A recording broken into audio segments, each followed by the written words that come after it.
You're watching Secrets of the Sussexes, and today we have a story without glitter or filters. A story about how a loud name can drown out even the cleanest cut of scissors. At the center is Cady Lee, the high-spirit hippie from Venice Beach, the stylist celebrities trust when they want honest hair, shiny, manageable, and never the dreaded "that's not what I asked for."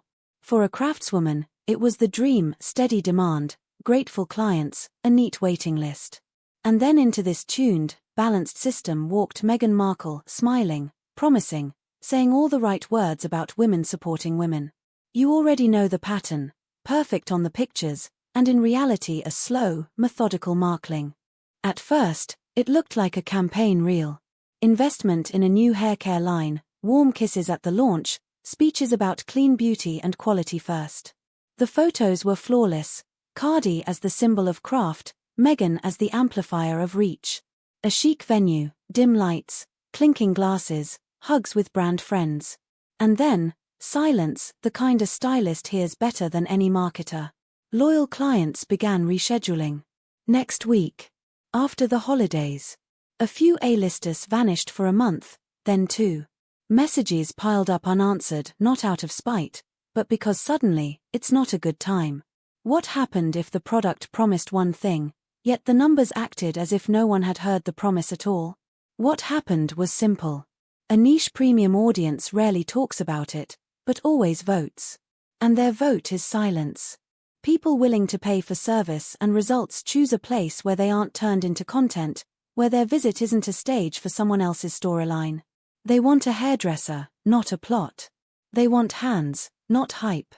When a big name walks in louder than the scissors, some come out of curiosity, but others turn straight back around because they came for themselves, not for someone else's drama.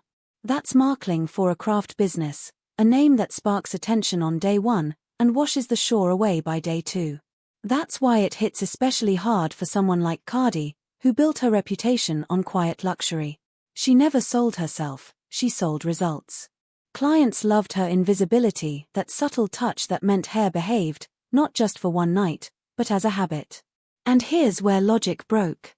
A brand promising restraint, texture, health suddenly had a storefront ambassador who was all theater.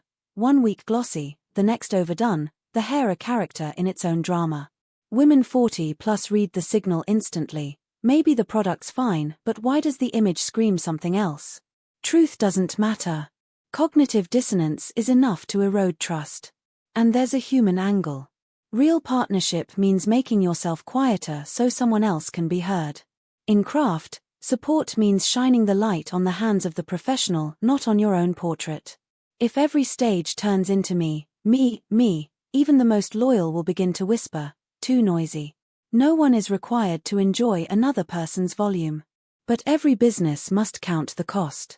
Noise costs cancellations, empty slots, staff scrambling to fill gaps with discount treatments. The nastiest effect is invisible. Not in comments, not in headlines, not in Twitter threads. It's in clients' cupboards, jars from the launch, unopened. People bought on the wave, but reach for the old familiar. Not because the formula is worse, but because the new jar is tied to someone else's drama. And people tire of drama faster than they tire of a serum. 3 weeks later, the buzz fades, and the jar stays decor. In numbers it's called weak repeat purchase. In life it's called didn't fall in love. The only cure: put craft back in the frame. Strip out the noise. Let the product live its own life, without a loud neighbor. Doesn't a big name sell? You ask. Yes, for the launch spurt. After that, the name competes with the substance.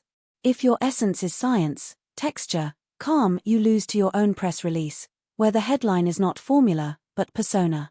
And when the persona exhausts the audience, the product exhausts with it. That's not tabloid cruelty. It's the long game. On that field, the winner isn't the loudest, but the most repeatable. And repeat, boring, steady, honest repeat is the gold of a salon. You can't make it a story. You make it with hands. And here's the budget truth. A salon isn't just jars and smiles. It's rent, insurance, assistants' wages, stock of colors, a price list you can't hike every quarter without losing your base. One wrong positioning move, and 6 months of margin collapse. From outside it's just buzz. Inside it means the stylist spends evenings writing reassurance emails instead of cutting. Yes, nothing has changed. Yes, no cameras. Yes, it's still private. Too many of those, and you've paid for someone else's PR with your own tone of voice. And tone is the first currency of trust. The honest fix is to reset to origin. Remind the world why you matter.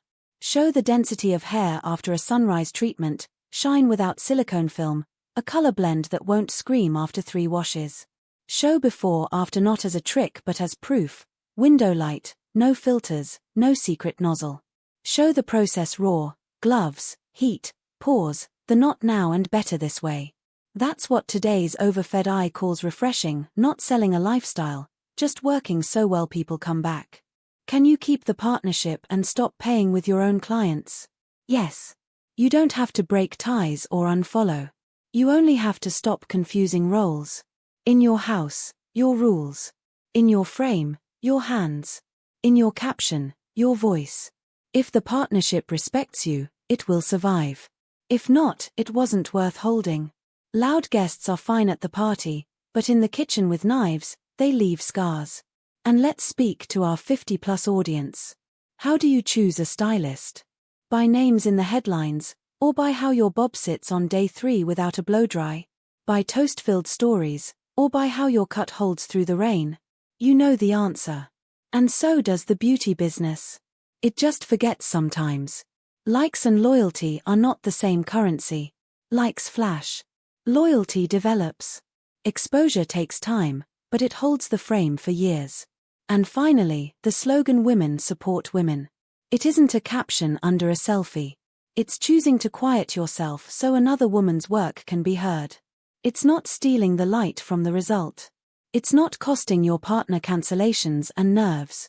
Without that, speeches are just background. And background works only when it's grey, flat, unobtrusive, so the craft can be the focus. That's the arithmetic of markling. No curse, no conspiracy. Just a string of predictable errors, fame louder than skill, storefront out of sync with promise, partnership solving its own needs at your expense. And it fixes predictably too, by returning to the work.